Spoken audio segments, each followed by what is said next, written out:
Yes, dear students, today we are starting our new topic of Indian economy, environment and sustainable development. Very important topic.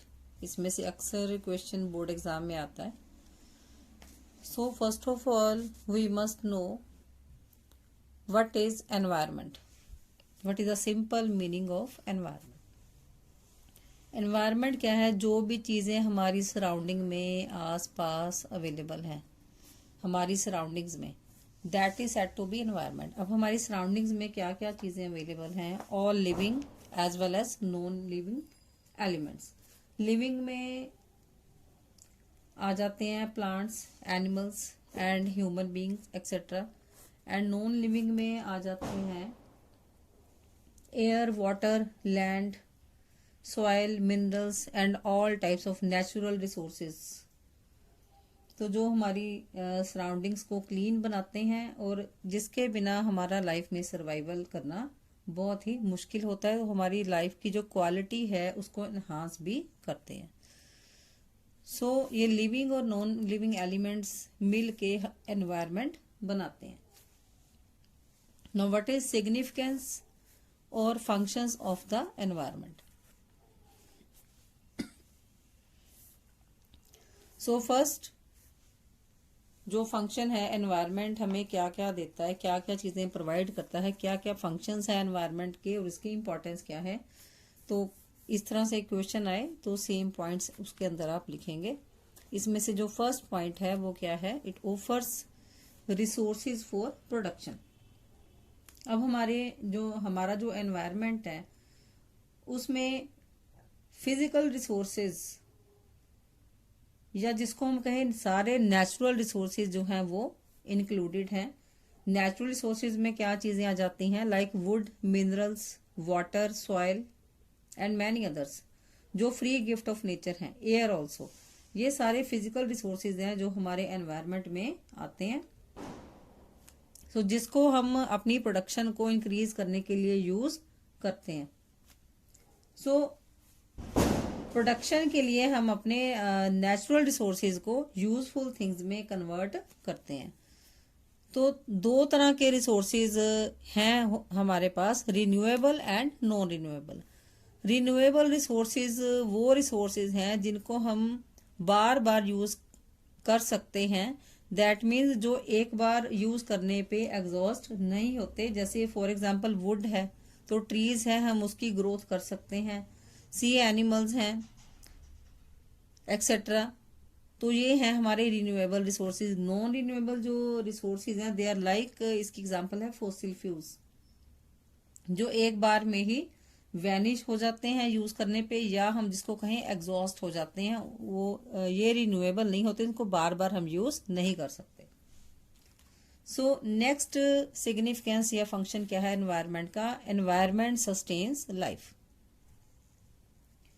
So environment में क्या क्या चीजें included हैं? Again natural resources like sun, soil, water and air. ये सारे essential ingredients हैं human life के survival के लिए, क्योंकि ना ही हम सन के बिना, सूर्य की रोशनी के बिना रह सकते हैं. जो सॉइल है वो हमें क्रॉप्स प्रोवाइड करती है. सारी जो एग्रीकल्चर है वो सॉइल के ऊपर ही प्रोड्यूस होती है, तो उसके बिना भी हम सरवाइव नहीं कर सकते. वाटर एंड एयर, ये भी इसेंशियल एलिमेंट्स हैं जिसके बिना हम सरवाइव नहीं कर सकते, जो ये सारे फ्री गिफ्ट्स ऑफ नेचर हैं. Then environment assimilates waste. Assimilates means absorb. That means environment की कैपेसिटी होती है कि जितनी भी प्रोडक्शन एक्टिविटी होती है या कंजप्शन एक्टिविटी होती है वो उससे वेस्ट प्रोड्यूस होता है. तो जो वेस्ट को एब्जॉर्ब करने की कैपेसिटी एनवायरनमेंट में होती है. तो किस तरह का वेस्ट? लाइक गार्बेज है, फॉग है, ठीक है, स्मोक है एमिटेड बाय इंडस्ट्रीज. तो ये सारी जो कैपेसिटी कौन जनरेट करता है? एनवायरनमेंट जो है वो इसको एब्जॉर्ब करने की कैपेसिटी रखता है, जितना भी वेस्ट जो है प्रोडक्शन एक्टिविटी या कंजप्शन एक्टिविटी से जनरेट होता है. देन जो एनवायरनमेंट है it enhances the quality of life. तो हमारी सराउंडिंग्स हैं या जो एनवायरनमेंट है उसमें क्या क्या चीजें इन्वॉल्व हैं? लाइक रिवर्स हैं, ओशंस हैं, माउंटेन्स हैं, डेजर्ट्स हैं।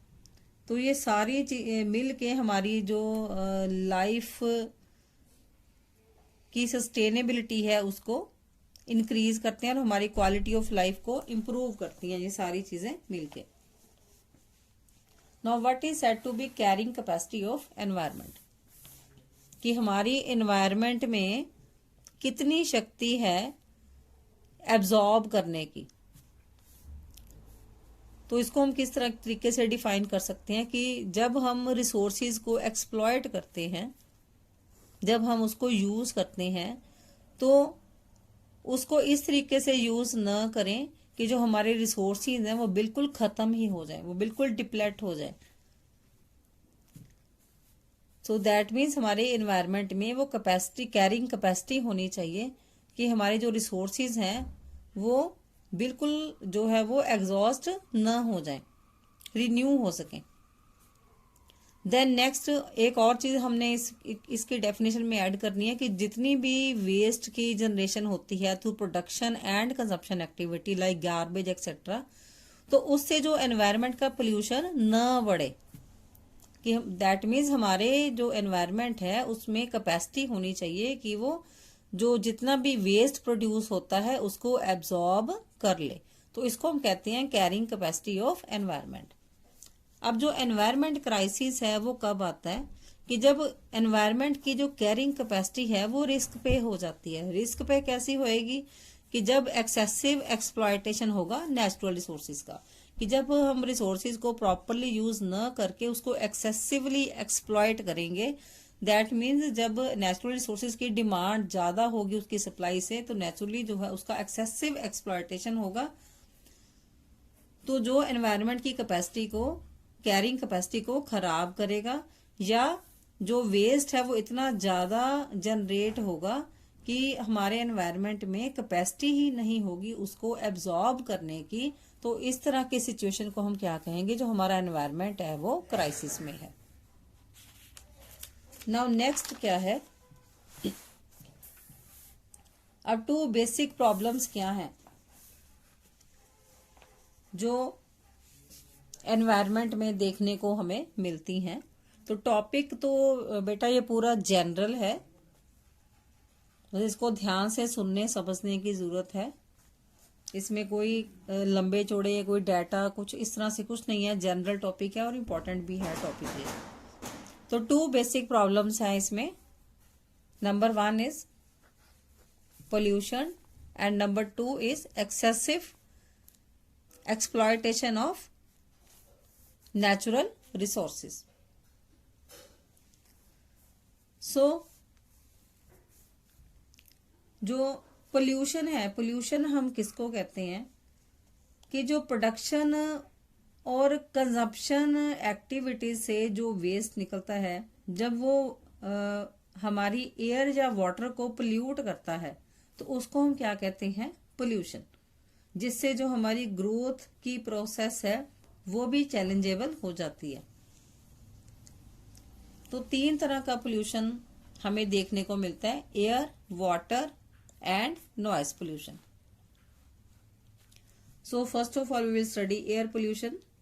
तो एयर पोल्यूशन हम कब कहते हैं, कि हमारी जो एयर है वो कब पोल्यूट होती है, कब हमारी जो क्वालिटी ऑफ एयर है वो डिस्ट्रॉय होती है, जब एयर में जो ऑक्सीजन की मात्रा है, ऑक्सीजन की क्वांटिटी जो है वो कम हो जाती है, तब हम कहते हैं कि जो हमारी एयर है वो पोल्यूट हो गई।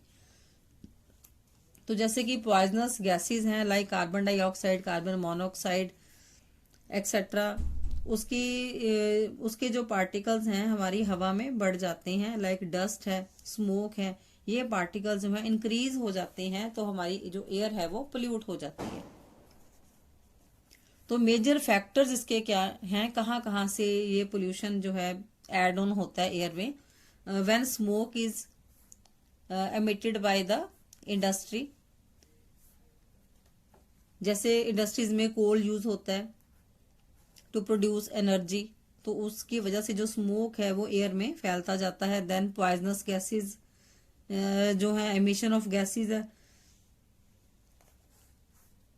बाय मोटर व्हीकल्स एक्सेट्रा, तो ये मल्टीप्लाई होते चले जाते हैं।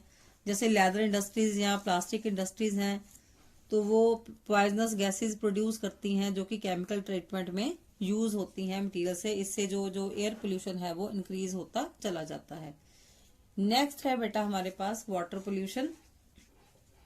अब जो जो एयर पोल्यूशन हमने स्टडी किया, इससे काफी सारी बीमारियां भी फैलती हैं, लाइक हाइपरटेंशन, अस्थमा एक्सेट्रा,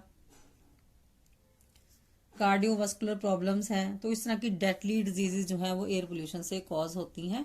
अब जो वाटर पोल्यूशन है, वाटर पोल्यूशन हम कब कहते हैं कि जब हमारा जो वाटर है पोल्यूट हो जाता है, तब कौन सी बीमारियां फैलती हैं, लाइक डायरिया, हेपेटाइटिस एक्सेट्रा। तो वाटर पोल्यूशन जो है वो कैसे फैलता है, लाइक जैसे कि जब जो इंडस्ट्रियल वेस्ट है वो हमारे रिवर के वाटर में आके मिक्सअप हो जाता है, क्योंकि जो रिवर्स का पानी है वो आगे ड्रिंकिंग के लिए यूज होता है। देन डोमेस्टिक सीवरेज, कि घरों से जो पानी निकलता है ड्रेनेज का, वो भी स्ट्रीम्स और रिवर्स में जाके मिलता है। देन एग्रीकल्चर रन ऑफ, जो एग्रीकल्चर मीन्स खेतों में से जो पानी का जो निकास है, पानी का जो ड्रेनेज है, उसमें पेस्टिसाइड और इंसेक्टिसाइड्स मिक्सअप होते हैं जो रिवर में आके मिक्सअप हो जाते हैं। देन थर्मल पावर हाउसेस, वो भी जो वहां से क्या निकलता है, ऐश, जो कि पानी में मिक्स हो जाता है। और इसके अलावा जो फार्मर्स हैं वो वेजिटेबल्स को वॉश करते हैं गंदे पानी के साथ, तो उसकी वजह से भी जो है वाटर पोल्यूट होता है। अगर हम अपनी सब्जियां हैं या वेजिटेबल्स हैं उसको रॉ कंज्यूम कर लें तो बहुत सारी डेडली डिजीजेस के हम शिकार हो सकते हैं। सो दैट्स वाई जो वेजिटेबल्स हैं वो कभी भी रॉ फॉर्म में ना खाएं, उसको बॉयल करके ही खाना चाहिए। The next is noise pollution. अब जो नॉइज पोल्यूशन है वो मेनली कहाँ से फैला है, मशीनों से। अब नो डाउट मशीन से या टेक्नोलॉजी आने से हमारी एफिशिएंसी और प्रोडक्शन इंक्रीज हुई है, हमारी जीडीपी भी इंक्रीज हुई है, लेकिन उसके साथ साथ जो है नॉइज पोल्यूशन है वो भी इंक्रीज हुआ है और मल्टीपल टाइम इंक्रीज हुआ है।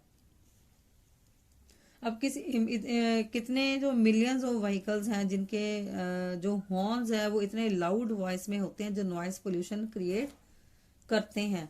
तो इस तरह के जो इंजन्स हैं कई बार जो नॉइज पोल्यूशन क्रिएट करते हैं, इनकी आवाज बहुत ज्यादा ऊंची होती है। अब इससे क्या होता है, जब नॉइज पोल्यूशन से हमें इरिटेशन कॉज होती है या फटीग है, जो माइंड है, बॉडी है, वो हमेशा हमारा थका थका महसूस करता है। That is due to noise pollution. आवाज जो है बहुत ज्यादा ऊंची होती है। तो जो साउंड प्रोड्यूस होती है by the machines in the industries, और या जितने भी व्हीकल्स हैं, हमारे बाइक्स हैं, कार्स हैं, ट्रक्स हैं एक्सेट्रा, जितने भी मीन्स ऑफ ट्रांसपोर्ट है, जिसमें जो है जो हॉर्न्स है बहुत लाउड वॉइस में लगे होते हैं, जिससे जो नॉइज पोल्यूशन एमिट होता है।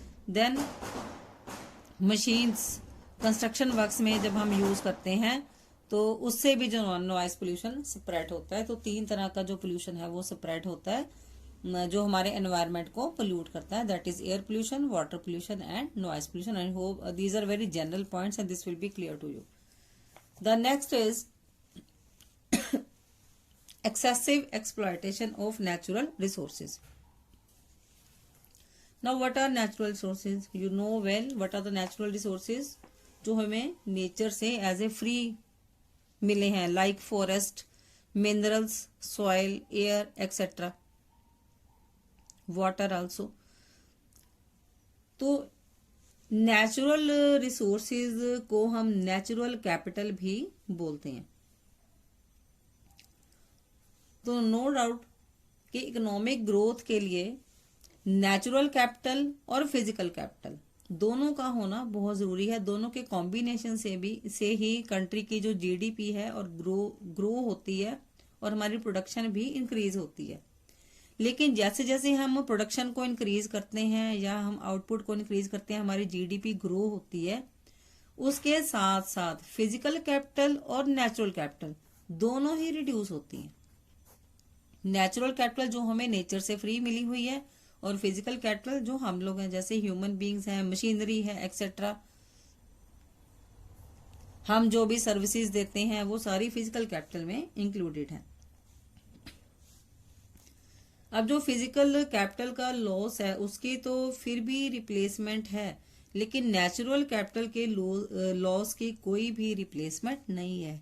जो चीजें फ्री गिफ्ट्स ऑफ नेचर हैं वो हम दोबारा से अपनी लाइफ में नहीं ला सकते।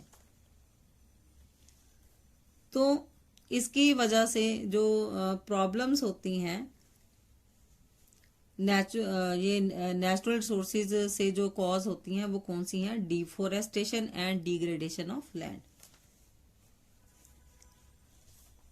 सो first of all we will discuss about deforestation. अब जो इंडस्ट्री है, नो डाउट इंडस्ट्री हमारे लिए एक वरदान है, हमें गुड्स प्रोवाइड करती है, प्रोडक्शन जो है उससे इंक्रीज होती है, लोगों को एम्प्लॉयमेंट अपॉर्चुनिटीज भी मिलती हैं उससे, इंडस्ट्री से हमारी जीडीपी भी ग्रो होती है, इकोनॉमी में ग्रोथ होती है, हमें बहुत सारी कंजप्शन की गुड्स जो है वो इंडस्ट्री से प्रोवाइड होती हैं। और इंडस्ट्री ने हमारी क्वालिटी ऑफ लाइफ को इम्प्रूव भी किया है। लेकिन इसके साथ साथ इंडस्ट्रियलाइजेशन एक स्टूडेंट्स, अब इंडस्ट्रीज ने हमारी लाइफ की क्वालिटी को इम्प्रूव करने के साथ साथ डिफोरेस्टेशन भी कॉज की है कि इंडस्ट्रीज बनाने के लिए हमें अपनी लैंड जो है वो क्लियर करनी पड़ी, हमें जो ट्रीज है वो क्लियर करने पड़े for the want of would, और जो फॉरेस्ट है वो क्लियर करने पड़े। देन जो इंडस्ट्रीज की वजह से शहरों का विकास हुआ, अब शहरों के विकास के लिए अगेन हमें लैंड चाहिए थी, तो लैंड और फॉरेस्ट जो है वो क्लियर करने पड़े, ट्रीज को काटना पड़ा। अब जो पॉपुलेशन का साइज है वो बढ़ता चला गया, जिसकी वजह से अगेन लैंड जो है वो क्लियर करनी पड़ी। अब जो हमारी कंट्री में जो गरीब लोग हैं उन्होंने अपने सर्वाइवल के लिए जो फायरवुड है उसको सेल किया, उसको सेल करने के लिए अगेन जो ट्रीज हैं उनको काटने पड़े। देन जो रिवर प्रोजेक्ट्स हैं like Bhakra dam and Damodar valley etcetera, उसकी डेवलपमेंट के लिए भी, वो प्रोजेक्ट लगाने के लिए भी हमें लैंड जो है वो क्लियर करनी पड़ी।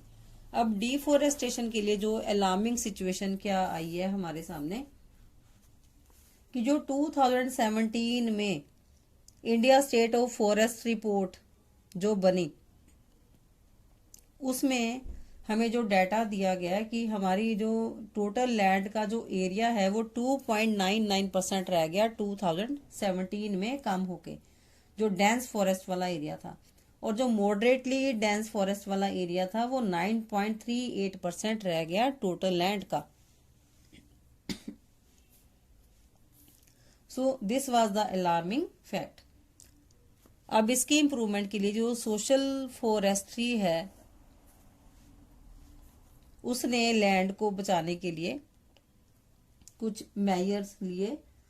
तो जो सोशल फॉरेस्ट्री है उसका जो मेन एम क्या है कि जो फॉरेस्ट है उनको रेस्टोर करना, उनको सेव करना, और जो लैंड के ऊपर वेजिटेशन होती है, जो ग्रोथ होती है, ट्रीज ग्रो होते हैं, उसकी ग्रोथ को स्प्रेड करना, और जो जितनी भी प्रोडक्शन होती है फॉरेस्ट्री लैंड के ऊपर उसको कमर्शियलाइज करना, लाइक पेपर इंडस्ट्री और मैच इंडस्ट्री एक्सेट्रा, इसकी ग्रोथ करना, और जो फास्ट ग्रोइंग ट्रीज हैं, जो ट्रीज जल्दी जल्दी ग्रो होते हैं, उनको एनकरेज करना ताकि लोगों को फायरवुड के लिए और टिम्बर जो है वो घर बनाने के लिए इजीली वुड जो है अवेलेबल हो सके। इसके साथ साथ एफोरेस्टेशन के लिए जो एम्प्लॉयमेंट अपॉर्चुनिटी जनरेट होती हैं उसके लिए भी सोशल फॉरेस्ट्री डिपार्टमेंट ने एफर्ट्स किए।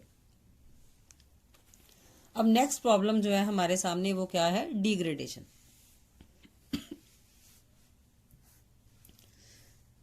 नाउ डिग्रेडेशन ऑफ लैंड का क्या मतलब है? डिग्रेडेशन ऑफ लैंड मीन्स कि लैंड की जो फर्टिलिटी है या प्रोडक्टिविटी है उसका लॉस।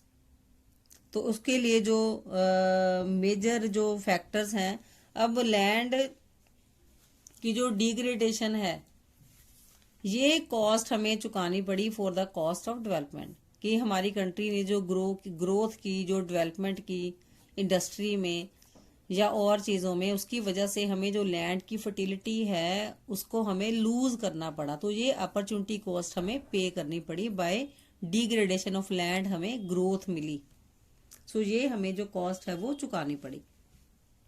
तो इसके लिए जो मेजर फैक्टर्स हैं वो क्या है?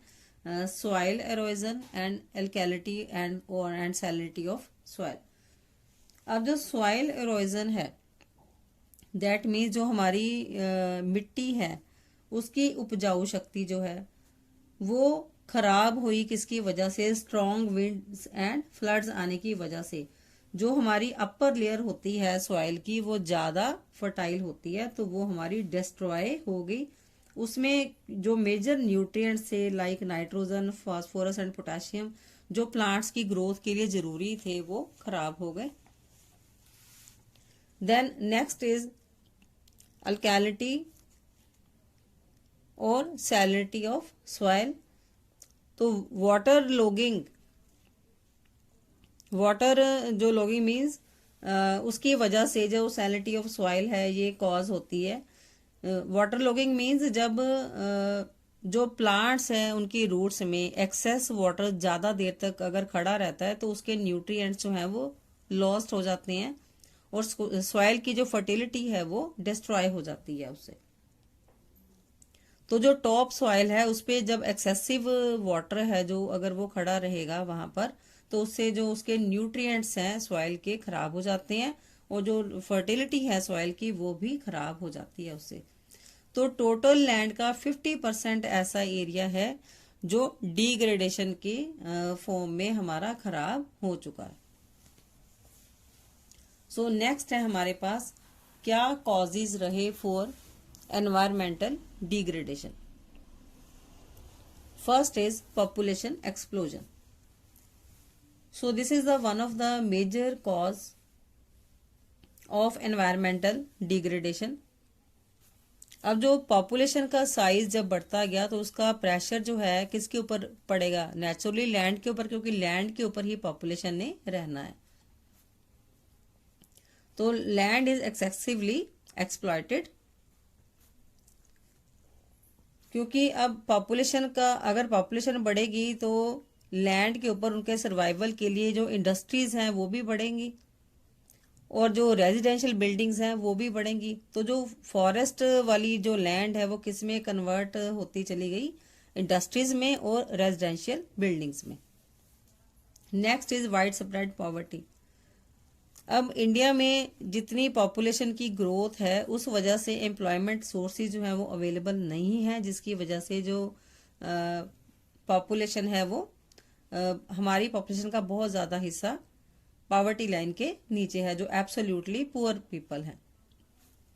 तो वो जो पुअर पीपल हैं अपना जो गुजारा है वो ट्रीज को काट के करते हैं, फिर उसको sell. Yes, next reason is widespread poverty. तो इंडिया की जो पॉपुलेशन है उसमें से काफी सारा हिस्सा जो है बिलो पॉवर्टी लाइन है, दैट इज जिसको हम एब्सोल्युटली पुअर पीपल कहते हैं। तो जो ये लोग हैं वो अपने गुजारे के लिए, अपनी लाइवलीहुड को अर्न करने के लिए फ्यूल वुड को सेल करते हैं, जिसकी वजह से इनको ट्रीज काटने पड़ते हैं। तो इस वजह से हमारी जो ट्रीज हैं, हमारे नेचुरल रिसोर्सेज हैं, जो हमारे एक्सप्लॉयट होते चले जा रहे हैं। Next is increasing urbanisation. अब इंडस्ट्रीज के बढ़ने से शहरों का विकास हुआ, तो शहरों में लोगों को रहने के लिए घर चाहिए, जिसके लिए उनको फिर से लैंड क्लियर करनी पड़ी। तो लैंड क्लियर करने का लॉस क्या हुआ? Again wastage of natural resources का प्रेशर लैंड के ऊपर पड़ा, तो जिसकी वजह से जो लैंड क्लियर करने की वजह से अगेन नेचुरल रिसोर्सेज जो है वो एक्सप्लॉइट हुए। Then increasing use of insecticides, pesticides and chemical fertilisers. अब केमिकल फर्टिलाइजर्स, इंसेक्टिसाइड्स और जो पेस्टिसाइड्स हैं ये भी अगेन किस में ऐड हुए? एनवायरमेंटल पोल्यूशन में, क्योंकि इतनी ज्यादा जो पॉपुलेशन है उसको फीड करने के लिए ज्यादा क्रॉप्स चाहिए। तो ज्यादा क्रॉप्स ग्रो करने के चक्कर में हमने क्रॉप्स में पेस्टिसाइड्स और इंसेक्टिसाइड्स का यूज किया, अगेन वो किस में ऐड हुई, जाके एनवायरमेंट को उसने खराब किया। Then rapid industrialisation. अब इंडस्ट्रियलाइजेशन के विकास के साथ साथ हमें क्या चीज और झेलनी पड़ी, हम इंडस्ट्रीज ने स्मोक को इमिट किया, जिससे जो air, water and noise pollution हमें फेस करना पड़ा। Then multiplicity of transport vehicles. अब क्योंकि जो पॉपुलेशन है वो बढ़ती जा रही है, पॉपुलेशन के बढ़ने के साथ साथ उतने ट्रांसपोर्ट व्हीकल्स भी बढ़े, तो जिसकी वजह से ट्रांसपोर्ट व्हीकल्स ने क्या कॉज किया, noise and air pollution. Then disregard of civic norms.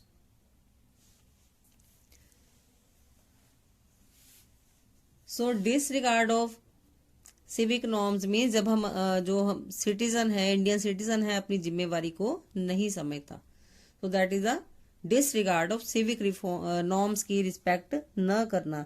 जैसे कि हमारी जो रोड्स हैं वो क्लीन नहीं है, मैसिव है, जहां हम खाना खाते हैं हम वहीं पर फेंक देते हैं, तो क्लीनलीनेस का हम ध्यान नहीं रखते। इसकी वजह से भी जो है हमारा जो एनवायरनमेंट है वो डिग्रेड होता है। तो रोड्स लिटर्ड हैं, लिटर्ड मीन्स मैसी हैं, क्लीन नहीं है, हॉर्न्स की आवाजें बहुत आती हैं, लाउड स्पीकर्स बहुत ऊंची ऊंची चलते हैं, तो वो भी इनडिस्क्रिमिनेटली यूज होते हैं, जिसकी वजह से जो इंडियन सिटीजन है वो सिविक नॉर्म्स का जो है फॉलो नहीं करते हैं। तो ये सारे रीजंस हैं जिसकी वजह से हमारा जो एनवायरनमेंट है वो डिग्रेड होता है। Next is global warming. अब ग्लोबल वार्मिंग का जो कंसेप्ट है ये आप लोग अच्छी तरह से जानते हो, व्हाट इज ग्लोबल वार्मिंग। तो जो ग्लोबल वार्मिंग है ये धीरे धीरे बढ़ती जा रही है, तो जिसकी वजह से ग्लोबल टेम्परेचर है वो इंक्रीज होता चला जा रहा है। अब जो ग्रीन हाउस गैसेस की एमिशन होने की वजह से, like for example carbon dioxide specially, ये अर्थ सरफेस पे बढ़ती चली जा रही है, तो ये 0.6 डिग्री सेल्सियस बढ़ चुकी है जो पास्ट की स्टडी है उसके अकॉर्डिंगली। तो हमारा जो इकोलॉजिकल बैलेंस है वो इम्पेयर्ड हो गया, इम्पेयर्ड मीन्स वो बिगड़ गया है, तो जिसकी वजह से जो हमारे जो नेचुरल रिसोर्सेज हैं वो एक्सप्लॉइट हो रहे हैं, और it is a serious threat to human life. तो सबसे ज्यादा नुकसान इसका किसको हो रहा है, पुअर कंट्रीज को। The next is ozone depletion. अब जो ओजोन लेयर है ये एक प्रोटेक्टिव लेयर है जो एटमॉस्फेयर में बनी हुई है, जो हमें प्रोटेक्शन प्रोवाइड करती है, लेकिन ये जो ओजोन लेयर है ये भी डिप्लेट हो रही है, ये डिस्ट्रॉय हो रही है। ये क्यों डिस्ट्रॉय हो रही है, जितना हम air ACs, refrigerators etcetera use करते हैं, या और मशीन्स हैं जो यूज करते हैं, तो उसका नो डाउट हमें फायदा तो होता है, लेकिन उससे जो ओजोन लेयर है वो डिप्लेट हो रही है, क्योंकि अल्ट्रा वायलेट जो रेज हैं वो रेडिएट होके हमारी अर्थ तक पहुंच रही हैं, जो हमें जो लिविंग ऑर्गेनिजम्स हैं, जितने भी लिविंग बायोटा है, उसको वो डेंजर प्रोवाइड कर रही हैं। तो रिसेंट पास में 5% जो ओजोन लेयर है वो डिप्लेट हो चुकी है।